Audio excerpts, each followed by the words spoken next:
sắc na lệ râu lu giống tê bầu ra là công xem hun làm thuông gió chân nani he rein hi lo ralin chuai ma se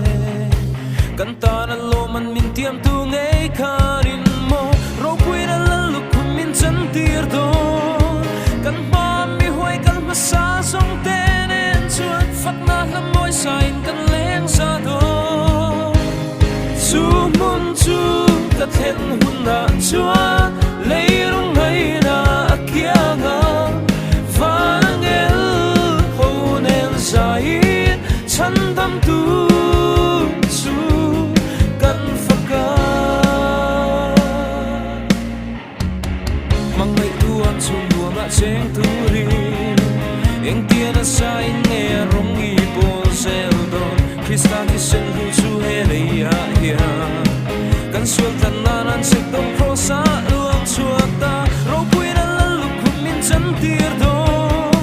kan ma mi huai kan ma sa song te nen chuan phak na la moi sai kan leng sa do chu mun chu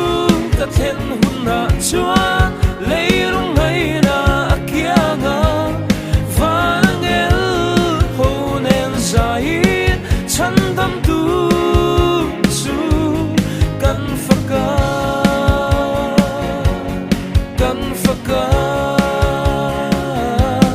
joy moi na te ro pui na te lal na te kan hla na che oi kia nga nge Yesu kan ron hla na che chung nung bera ro pui ro se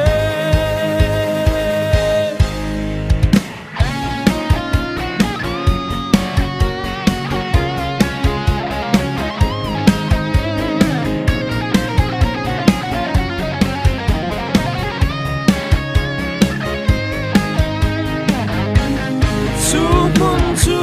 ka then hun na chuan lei rung ngai na akia nga vangel ho nen zai chan dam tu